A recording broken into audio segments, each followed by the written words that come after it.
Hello, हाय, नमस्कार. मी भारती. माझ्या hair twin चॅनलवरती अगदी मनापासून स्वागत आहे. तर आजच्या व्हिडिओमध्ये आपण पाहणार आहोत, जास्तच खूप केस गळत आहे किंवा केसांना फाटे फुटले आहेत. आपल्या केसांमध्ये डॅन्ड्रफ झाला आहे. खूप सारा अजिबात काही कळत नाही आहे. केसाची वाढ अजिबात हटली आहे. केसांना कोणतं शॅम्पू करावं, का करावं, अजिबात सुचत नाही आहे. तर आपण आजच्या विषयावर बोलू. सगळ्यात आधी आपण बोलणार आहोत केसाची वाढ गेली आहे तर केसांना कोणतं शॅम्पू यूज करायचं किंवा आठवड्यातून आपण किती वेळा केस धुवून घ्यायचे. तर बघा, आठवड्यातून तुम्ही 2दा केस धुवू शकता किंवा तुमचे केस तुम्हाला असं वाटत आहे का माझे केस खूप मळले आहे किंवा माझ्या केसांमधून खूप घाम असं निघत आहे, तर तेव्हा तुम्ही केस धुवू शकता. कारण की कसं आहे, मळल्यानुसार आपल्यातून केसातून दुर्गंध खूप येतो, वास येतो आणि चिकटपणा महसूस होतो. त्यावेळेस आपल्याला केस धुण्याची फार गरज असते. केस धुणे म्हणजे आपल्या केसाचा मळलेला जो भाग राहते तो पूर्ण निघून चालला जाते आणि केस स्वच्छ आणि साफ राहतात आणि त्याच्याने आपल्या केसाची पण ग्रोथ होऊ शकते. तर हे एक कारण आहे तुमच्या या केसामध्ये वाढ न होण्याचं.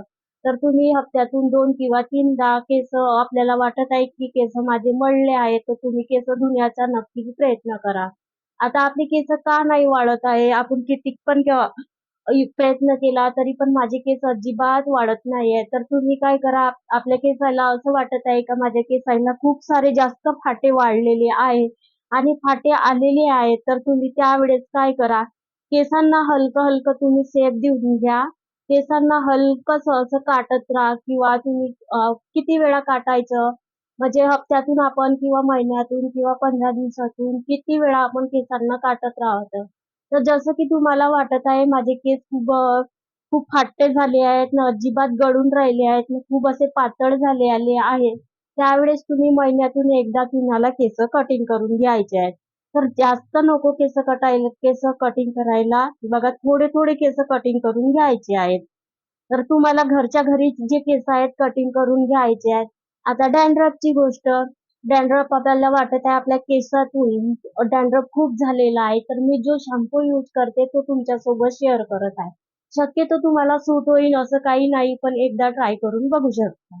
तर मी जो शॅम्पू यूज करते आहे तो शॅम्पू आहे हेड अँड शोल्डर. तर मी जो शॅम्पू आहे हा खूप दिवसापासून करून राहिली आहे.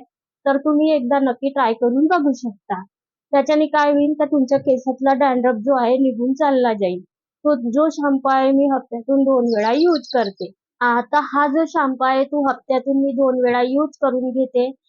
चांगले असं जो आहे आपण हेअर जो वॉश करतो, तर हलका-हलका आपल्या केसाची जे आहे आपण वॉश करून घ्यायचं आहे. खूप रगडून नाही घ्यायचा आहे. तर हलका-हलका आहे आपल्या केसांना वॉश करून घ्यायचं आहे, जेणेकरून तो डॅन्ड्रफ आहे तो आपल्या केसांमधून निघायला हवा. तर शक्यतो मी हेड अँड शोल्डर वापरते. तर तुम्हाला जो पण सूट होत आहे आणि जर माझ्यानुसार मी जे हेड अँड शोल्डर वापरत आहे, तर तुम्ही पण एक वेळा नक्की ट्राय करून बघा. तुम्हाला जर आराम लागला तर तुम्ही तो हेड अँड शोल्डर जो आहे शॅम्पू तो तुम्ही डेली यूज करू शकता.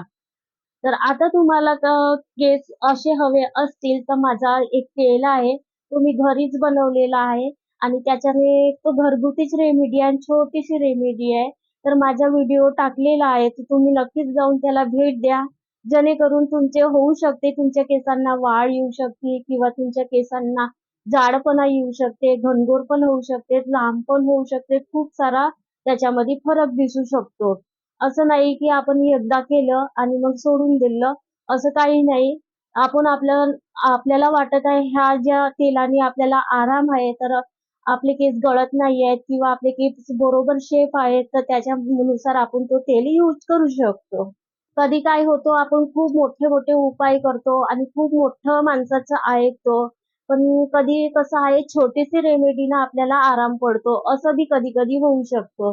तर कसं छोट्या-छोट्या ज्या रेमेडी आहेत त्या आपण ट्राय करून बघायच्या. जर त्यांना आपल्याला आराम लागलं, तर आपण ते डेली यूज करू शकतो आणि आपले नॅचरली केस येऊ शकतात. जाड, लंबे आणि सिल्की आणि स्मूथ पण होऊ शकतात. आता बघा, तुम्ही हप्त्यातून 2 वेळा केस धुत जा. त्याच्यानंतर हप्त्यातून ऑइलिंग किती वेळा करायची? तर बघा, ऑइलिंग जे आहे आपण हप्त्यातून 2 वेळा किंवा 3 वेळा करायची आहे. 2 दिवसाआड तुम्ही ऑइलिंग करा. सायंकाळी त्याच्यानंतर तुम्ही केस धुवून घ्या सकाळी. नाहीतर तुम्ही केस धुवायच्या आधी 1 तासाच्या अगोदर तुम्ही केसांना तेल लावून घ्या. त्याच्यानंतर तुम्ही 1 तासाने तुम्ही केस धुवू शकता. केस जास्त रगडून केस धुवायचे नाही. एकदम आरामात केस धुवून घ्यायचे आहेत, जेणेकरून आपल्या केसांना जास्त ताण न पडायला हवा. एकदम आरामात आपल्याला केस धुवून घ्यायचे आहेत. केसामधून पाणी काढून घ्यायचे आहे. स्वच्छ कूलरच्या हवेने सुकून घ्यायचे आहेत किंवा उन्हाच्या सहाय्याने सुकवून घ्यायचे आहेत आणि छानपैकी जुडा बांधून, वेणी घालून छानपैकी ठेवायची आहे.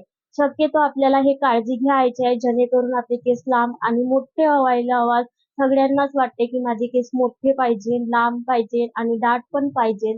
तर कसं छोट्या-छोट्या रेमेडीनं कधी-कधी आपल्याला आराम होऊ शकतो. खूप मोठे पण आपण कशी डॉक्टरच्या सहाय्याने जातो, डॉक्टरच्या सहाय्याने आपण दवाई घेतो, हे करतो.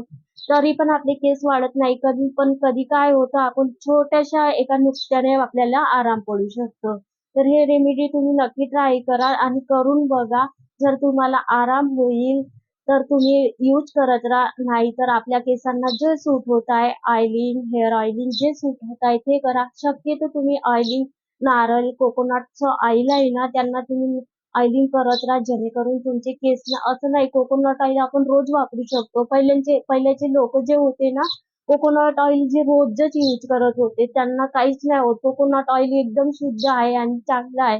कोकोनट ऑइल आपण लहानपणापासून जर वापरलं ना, तर खूप चांगलं पण आहे. तर बघू शकता आपण कोकोनट ऑइलचं तेल जे आहे लहान पोरापासून मोठ्या वयापर्यंत आपण लावतो. त्यांचे केस एकदम आपण जर डेली लावत राहिले ना, एकदम छान आणि मस्त केस होतात. तर कोकोनट ऑइल कधीही सोडायचे नाही. आपण रोज पण लावलं तरी पण चालू शकते. आणि आता तुम्हाला मला काही विचारायचं असेल तर नक्की कमेंटमध्ये विचारू शकता आणि आजचा माझा छोटासा व्हिडिओ हा कसा वाटला तुम्हाला तर तुम्ही नक्की कमेंट बॉक्समध्ये सांगा.